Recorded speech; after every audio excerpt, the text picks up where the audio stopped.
ठीक है। मीडियन क्या है? मीडियन इज है middle most atom of the data is called median. ठीक है। it does not depend on total or number of atoms. medians कैसे हम ऑब्टेन करते हैं? सिंपली कोई भी डेटा हो उसे या तो असेंडिंग ऑर्डर या डिसेंडिंग ऑर्डर में अरेंज करके फिर क्या करेंगे, टोटल नंबर ऑफ ऑब्जर्वेशंस और डेटा, अगर ऑब्जर्वेशन और डेटा हो डे तो क्या करेंगे, हम मिडिल टर्म को उठाएंगे तो वो हमारी क्या हो जाएगी, मीडियन हो जाएगा। फॉर एग्जाम्पल ये 5 6 7 10 12 है, तो इसका ये क्या है, हमारी ओड डेटा है, तो ओड का मिडिल मोस्ट पार्ट हमारा क्या है, 7 है। 7 क्या होगा, हमारा मीडियन होगा।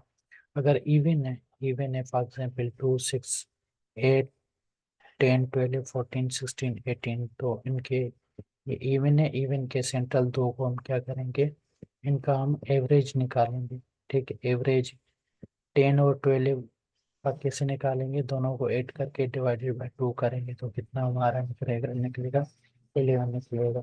11 हमारा क्या है, मीडियन है। ठीक है, यहाँ एग्जाम्पल है, for example diastolic blood pressure 5 individual का कितना है हमारा, 16 17 75 90 80। तो सबसे पहले हम क्या करेंगे, इसे असेंडिंग या डिसेंडिंग ऑर्डर में हम अरेंज करेंगे। फॉर एग्जाम्पल 16 70 75 फिर 80। ठीक है, 80 के बाद 90। अब इनका मिडिल मोस्ट पार्ट कौन सा है, हमारा मिडिल मोस्ट ऑब्जर्वेशन हमारा कौन सा है, 75। 75 हमारा क्या है, मीडियन है। ठीक है। अगर फॉर एग्जाम्पल यहाँ सेंट्रल में क्या है हमारा, सेंट्रल में इवन है तो हम क्या करेंगे, इन दोनों का एवरेज निकालेंगे। सेंट्रल सेंट्रल दो जो भी हो उनका एवरेज निकालेंगे तो वो हमारा क्या हो जाएगा, मीडियन हो जाएगा। ठीक है। मेरिट्स क्या होते हैं मीडियन के median is examined by income of 7 people which is 7, which is 5 5 5 5 7 10 20 और 102। ठीक है, टोटल हमारा कितना हुआ, टोटल 154 हुआ। ठीक है, मीन इनका निकालेंगे तो कितना बन जाता है, 22। और मीडियन हमारा कितना है, 7 है। ठीक है, तो मतलब मीडियन जो होता है ना, median is more nearer to the truth but it does not depend upon every observation. ठीक है, is not affected by stream value, stream value पे भी अफेक्ट नहीं होता। ठीक है, इसके बाद हम क्या बोलेंगे, मोड पढ़ेंगे। What is mode? Mode is a most frequently number in a data is called mode. For example यहाँ देखिए 1 3 4 5 4 4 9 6 एंड 3। तो फ्रीक्वेंटली नंबर हमारा कौन सा है, 4 है, तो वो हमारा क्या है, मोड है। ठीक है। मोड के कितने टाइप्स होते हैं हमारे, 2 टाइप्स है, यूनिमोडल बाईमोडल। एडवांटेज क्या है, it is very easy to understand and it is not affected by stream atoms. ठीक है।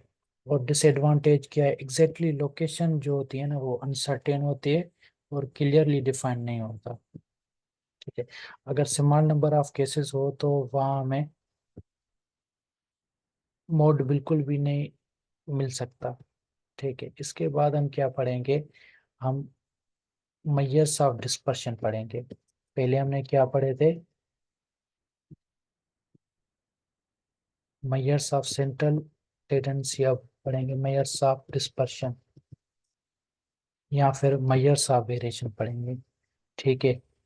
मेजर्स ऑफ डिस्पर्शन या वेरिएशन के कितने टाइप्स होते हैं, हमारे 3 टाइप्स होते हैं, रेंज होता है, ठीक है, मीन डेविएशन होती है और हमारी स्टैंडर्ड डेविएशन होती है। ठीक है, सबसे पहले हम रेंज पढ़ेंगे। What is range? Range is the simplest measure of dispersion. ठीक है, it is defined as a difference between highest and lowest figures in a given sample। मतलब कोई भी हाईएस्ट वैल्यू हो और लोएस्ट वैल्यू हो, इनके बीच में जो भी आते हैं वो हमारी क्या है, रेंज है। For example pulse rate of class. ठीक है, हाईएस्ट कितना है हमारा, 90 है और लोएस्ट कितना है हमारा 55 है। तो रेंज हम कैसे निकालेंगे, हाईएस्ट से माइनस करेंगे लोएस्ट तक, तो हम क्या बोलेंगे वो हमारी रेंज है। फॉर एग्जांपल एक दूसरा भी हम एग्जांपल ले सकते हैं। जैसे हम बोलते हैं हमें कोई भी चीज़ चाहिए, तो हम क्या बोलते हैं कि शॉपकीपर हमें क्या बोलते हैं, आपकी रेंज कितनी है, मतलब आप कितना अफोर्ड कर सकते हो, मतलब कि आप मैक्सिमम कितना दे सकते हो और मिनिमम कितना दे सकते हो। तो वो हमारी क्या होती है, रेंज होती है। ठीक है। इसके बाद हम क्या पढ़ेंगे, mean deviation. What is mean deviation? It is a average of deviation from arithmetic mean. ठीक है, अर्थमेटिक मीन से एवरेज डेविएशन को हम क्या बोलेंगे, मीन डेविएशन बोलेंगे। मीन डेविएशन कैसे कैलकुलेट करेंगे, समीशन। ठीक है, मॉड, ये हमारा क्या है, अर्थमेटिक मीन, और ये हमारी एक्चुअल वैल्यू है। Actual value minus arithmetic mean और divided by number of samples या नंबर ऑफ ऑब्जर्वेशंस। ठीक है, फॉर एग्जाम्पल यहाँ देखें डायस्टोलिक ब्लड प्रेशर कितना है हमारा, 80 है। ऑब्जर्वेशंस में एक में हमारा 83 है, दूसरा 75 है, 81 है। ठीक है, और हमारा दूसरा है हमारा 79 है, 71 है, और दूसरा हमारा ब्लड प्रेशर 95 है, 75 है, 77, 84 है, और हमारा दूसरा है 90 है। तो उसका अर्थमेटिक मीन अगर हम निकालेंगे तो कितना हमारा हो जाता है, अर्थमेटिक मीन हमारा अप्रोक्सीमेटली 81 होता है। ठीक है, अब यहाँ देखें इन दोनों में डिफरेंस कितना है, इन दोनों में डिफरेंस है हमारा 2। तो हम क्या बोलेंगे इसमें, डेविएशन मीन कितनी है हमारी, 2 है। ठीक है, और इन दोनों में कितना डिफरेंस है, -6 है। तो डेविएशन मीन कितना हुआ हमारा, -6 हुआ। ठीक है, इन दोनों में से डेविएशन मीन कितना हुआ, 0 होगा। इन दोनों में से डेविएशन मीन -2 हुआ, मतलब एक्सेट्रा एक्सेट्रा एक्सेट्रा। ठीक, इसके बाद हम पढ़ेंगे स्टैंडर्ड डेविएशन या रूट मीन स्क्वायर डेविएशन।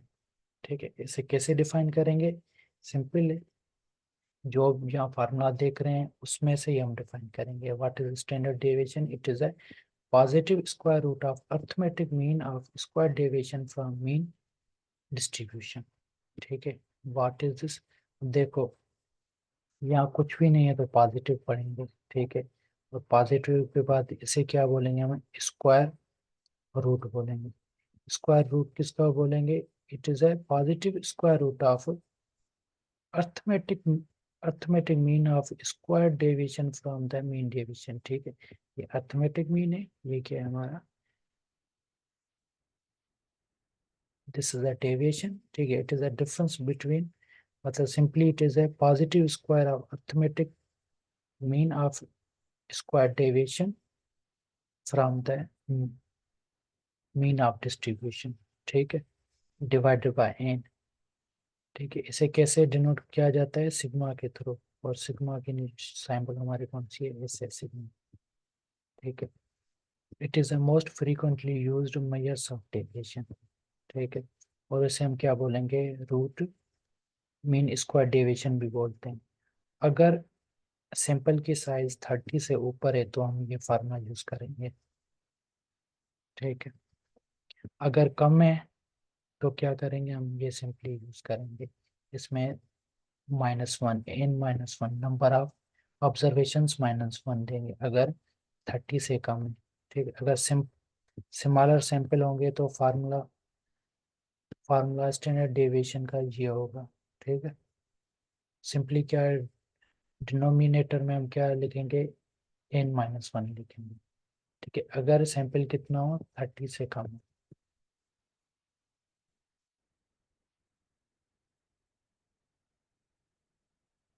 ठीक है, हम कैसे कैलकुलेट करेंगे, स्टेप्स हैं, पहले पहले सबसे पहले हम अर्थमेटिक मीन निकालेंगे।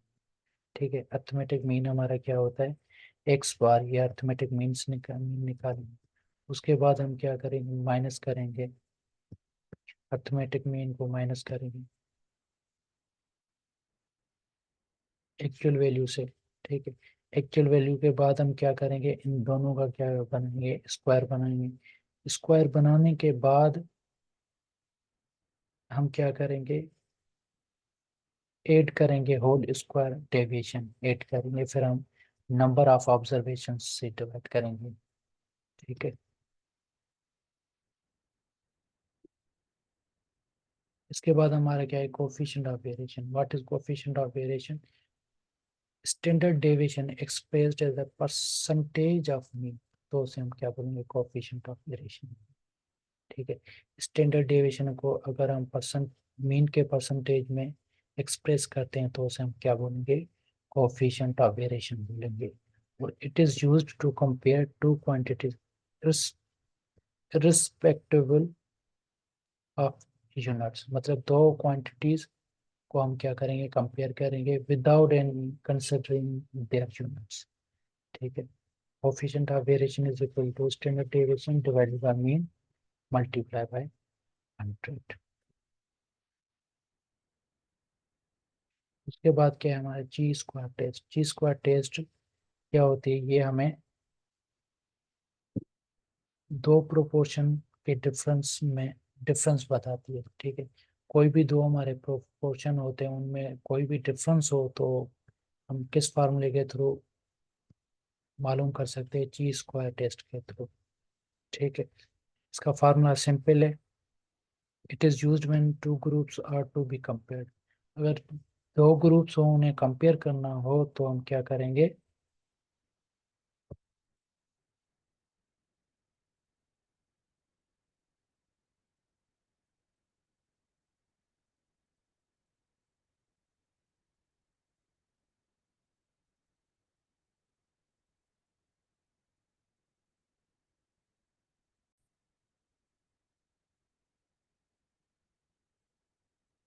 ठीक है, फार्मूला क्या होता है हमारा जी स्क्वायर टेस्ट का, summation is equal to observe value minus expected value.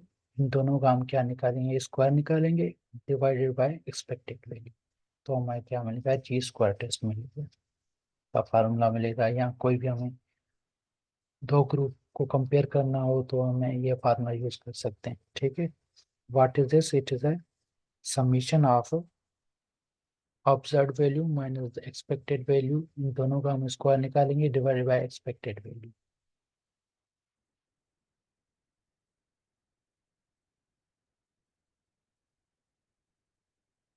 ठीक है, जी स्क्वायर टेस्ट टेस्ट को अप्लाई करने के लिए हम क्या करेंगे, कुछ हमें चीज़ें रिक्वायर्ड होनी चाहिए होती हैं। वो कौन सी है, कोई भी रैंडम सैंपल हो, ठीक है, क्वांटिटेटिव डेटा हो और लो फ्रीक्वेंसी हो जो 5 से कम ना हो।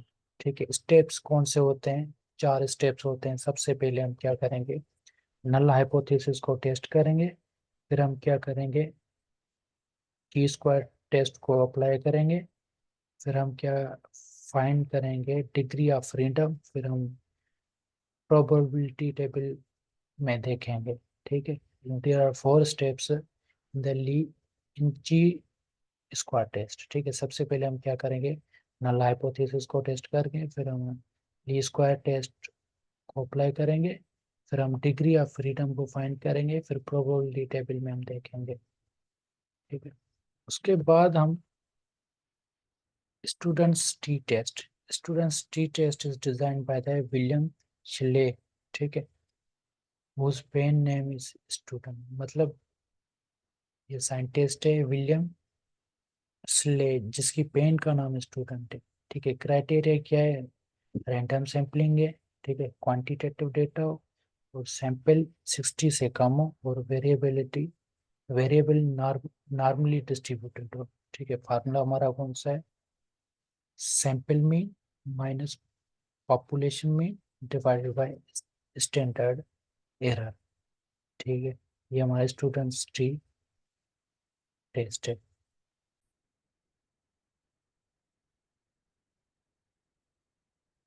ठीक है, उसके बाद हमारा जेड टेस्ट। जेड टेस्ट इसलिए अप्लाई करते हैं, तब अप्लाई करते हैं जब सैंपल की साइज 30 से ऊपर हो। तो कैसे हम कैसे हम अप्लाई करते हैं? फार्मूला हमारा क्या है? X is a sample, sample है और minus population divide by standard deviation. तो ये हमारा कौन सा फार्मूला है? हमारा जेड टेस्ट है फार्मूला है। ठीक है, उसके बाद हम पढ़ेंगे गैसियन कर्व या फ्रीक्वेंसी कर्व या प्रोबेबिलिटी कर्व। ठीक है, इनके डिफरेंट नेम्स वगैरह हैं। तो what is this? It is a simple smooth,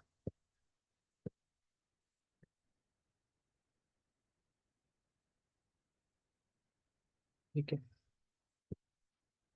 probability curve क्या होता है? Smooth, bell shaped, perfectly symmetrical curve based on the infinite large number of observation। ठीक है, ये क्या होता है? स्मूथ होता है, बेल शेप, आपने बेल देखा होगा, इस तरीके से होता है हमारा बेल, ऐसे। ठीक है, स्मूथ होगा, बेल शेप होगा, परफेक्टली सिमेट्रिकल होगा। मतलब सिमेट्रिकल मतलब इक्वल साइड्स, दोनों की साइड्स इक्वल होंगी। ठीक है, तो ये हमारे क्या है? प्रोबेबिलिटी कर्व है या फ्रीक्वेंसी कर्व। तो ये हमारे कैरेक्टरिस्टिक्स कुछ होते हैं, कौन से होते हैं? एक तो बेल शेप्ड होगा, मीन, मोड और मीडियन कोइंसाइड करेगा। ठीक है, total area is equal to 1, मतलब यहाँ इस साइड 0.5 होगा, 0.5,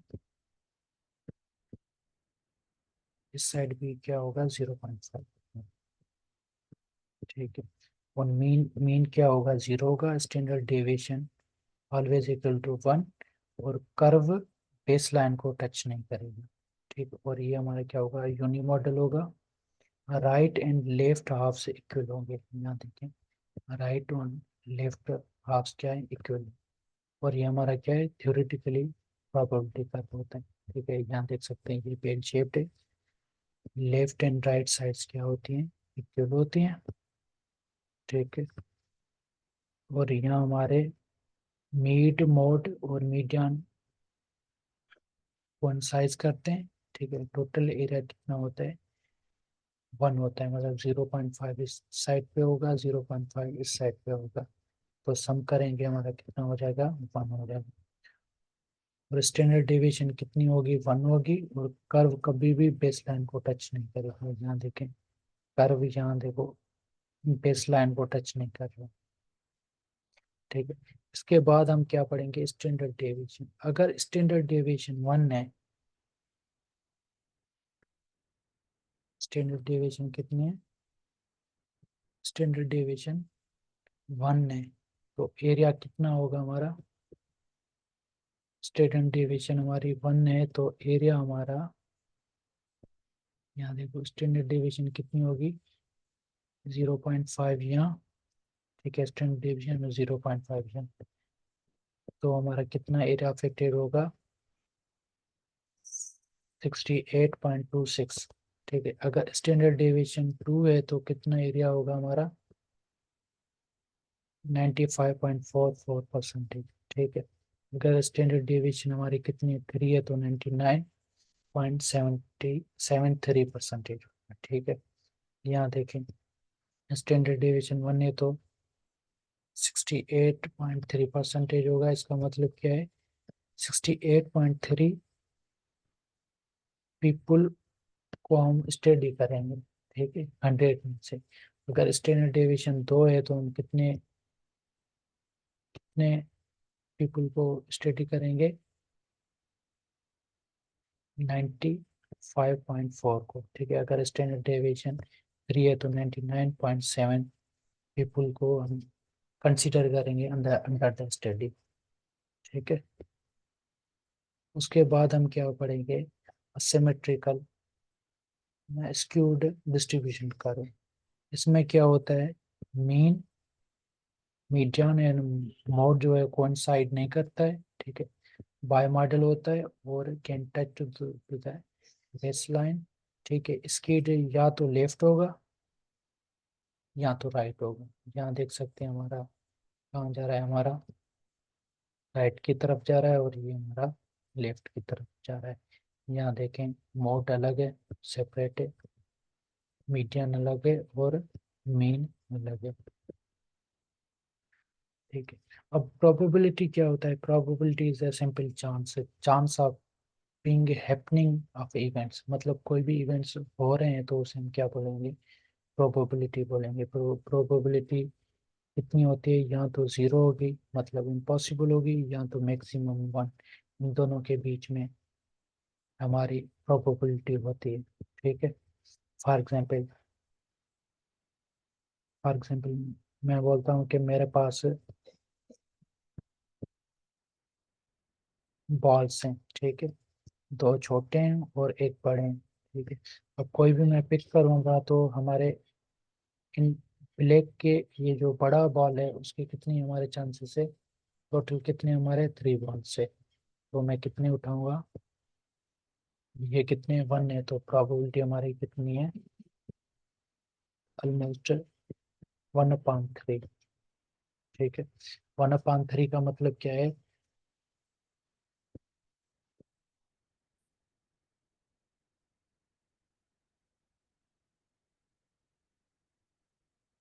1/3 का मतलब है ऑलमोस्ट 33% हमारी क्या है? प्रोबेबिलिटी। ठीक है। प्रोबेबिलिटी को हम परसेंटेज में भी निकाल सकते हैं और हम नंबर में भी। नंबर में मैक्सिमम कितनी होती है? 1 होगी और मिनिमम कितनी होगी? 0 होगी। परसेंटेज में हम उठाएंगे तो कितना होगा? परसेंटेज अगर मैक्सिमम चांसेस हैं तो प्रोबेबिलिटी हमारी क्या हो जाएगी? 100% हो जाएगी। अगर मिनिमम चांसेस हैं या इम्पॉसिबल है तो वो हमारी 0 प्रोबेबिलिटी होगी। ठीक है। उसके बाद हम क्या है? कट ऑफ वैल्यू प्रोबेबिलिटी लेंगे। Quantitative diagnostic test classify patient as a diseased or diseased free on the basis whether they fall above or below the selected value are called cut off value। ठीक है। मतलब simple आप देखें कि हम कैसे define करते हैं कि किसी भी बंदे को ब्लड प्रेशर है। ठीक है। Blood pressure blood pressure for example normal blood pressure कितना होता है हमारा? 120/180। ठीक है। ये हमारा नॉर्मल ब्लड प्रेशर, ये हम एवरेज में उठाते हैं। लेकिन नॉर्मली अब अगर हमारा 139 से सिस्टोलिक ब्लड प्रेशर ज़्यादा होगा और 89% से डायस्टोलिक ब्लड प्रेशर ज़्यादा होगा तो उसे हम क्या बोलेंगे? कि इसे हमें क्या है? हाइपरटेंशन। ठीक है। ये हमारी क्या है? कट ऑफ वैल्यू है। इससे ज़्यादा क्या होगा ब्लड प्रेशर को हम हाइपरटेंशन बोलेंगे। अगर इससे कम होगा तो हम क्या बोलेंगे? वो नॉर्मल ब्लड प्रेशर है। ठीक है। फॉर एग्जांपल हमारा 80 और 60 से कम आ रहा है तो इसे हम क्या बोलेंगे? हाइपोटेंशन बोलेंगे। मतलब कट ऑफ वैल्यू कितनी है हमारी? 80 to 120 और 60 to 80 ये नॉर्मल वैल्यू है। ठीक है। Standard error. स्टैंडर्ड एरर क्या है? कोई भी हम सैंपल लेते हैं। ठीक है। उसका मीन कैलकुलेट करते हैं। फिर हम सैंपल को again and again mean calculate करते हैं। ठीक है। अगर कोई भी सैंपल में डिफरेंट मीन आए तो उसे हम क्या बोलेंगे? स्टैंडर्ड डेविएशन बोलेंगे। स्टैंडर्ड डेविएशन बोलेंगे। और स्टैंडर्ड डेविएशन में अगर कोई एरर आती है तो उसे हम क्या बोलेंगे? स्टैंडर्ड एरर बोलेंगे। स्टैंडर्ड एरर हम कैसे कैलकुलेट करते हैं? Standard deviation divided by square root of number of observations. ठीक है।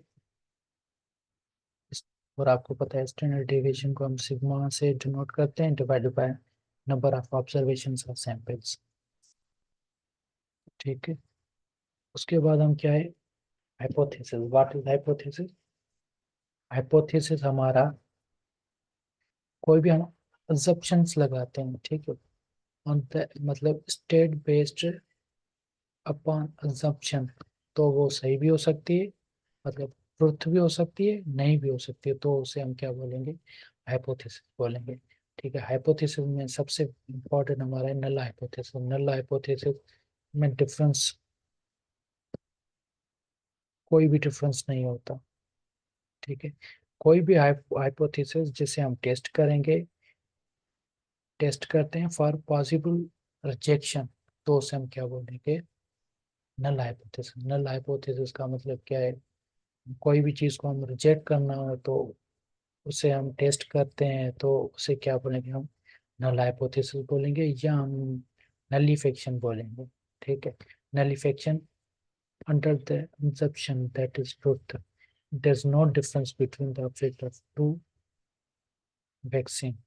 मिसाल तौर, अब अगर कोई भी वैक्सीन है, हमें मतलब वैक्सीन देते हैं लेकिन उनका कोई भी फायदा नहीं है, तो हम क्या करते हैं, उन्हें रिजेक्ट करना चाहते हैं, तो उसके लिए हम कौन सा हाइपोथेसिस यूज करेंगे, नल हाइपोथेसिस या नलिफिकेशन हाइपोथेसिस यूज करेंगे। ठीक है, अब एरर के दो टाइप्स होते हैं। ठीक है, एक होती है टाइप 1 एरर और दूसरी होती है हमारी टाइप 2 एरर। टाइप 1 एरर को हम अल्फा एरर बोलेंगे, टाइप 2 एरर को हम बीटा एरर बोलेंगे। ठीक है, टाइप 1 एरर में जब नल हाइपोथेसिस ट्रू हो और हम उसे रिजेक्ट करें, मतलब क्या है कि हाइपोथेसिस क्या हो हमारा, ट्रू हो फिर भी हम रिजेक्ट करते हैं, तो उसे हम क्या बोलेंगे, उसे बोलेंगे हम अल्फा एरर बोल रहे हैं। ठीक है, और बीटा एरर हमारी क्या होती है, नल हाइपोथेसिस फॉल्स हो लेकिन फिर भी हम एक्सेप्ट करते हैं, तो वो हमारी कौन सी होगी, बीटा एरर होगी। ठीक है, यहाँ देखें, हाइपोथेसिस क्या है, ट्रू है फिर भी हम रिजेक्ट कर रहे हैं, तो वो हमारी कौन सी एरर हो जाएगी, अल्फा एरर हो जाएगी। ठीक है, अगर फॉल्स हाइपोथेसिस को हम क्या कर रहे हैं, रिजेक्ट कर रहे हैं। ठीक है, फॉल्स हाइपोथेसिस को हम क्या करें, कर रहे हैं, एक्सेप्ट कर रहे हैं, तो वो हमारी कौन सी एरर हो जाएगी, बीटा एरर हो जाएगी। ठीक है, और बाकी ये डिसीजन है, अगर हाइपोथेसिस ट्रू है तो करेक्ट है, हम डिसीजन लेते हैं, एक्सेप्ट करते हैं। ठीक है, और अगर हाइपोथेसिस फॉल्स है उसे हम रिजेक्ट करते हैं। ठीक है, बहरहाल हम यहाँ एरर्स पढ़ रहे हैं, हमारी कौन सी एरर है, अल्फा एरर और बीटा एरर। अगर नल हाइपोथेसिस ट्रू है, हम रिजेक्ट कर रहे हैं, तो वो हमारी कौन सी एरर हो गई, अल्फा एरर हो गई। और बीटा एरर हमारी क्या होती है, जब भी नल हाइपोथेसिस फॉल्स हो फिर भी हम उसे एक्सेप्ट करते हैं, तो वो हमारी बीटा एरर, या फिर हम उसे टाइप 2 एरर बोलते हैं। ठीक है, दैट्स ऑल।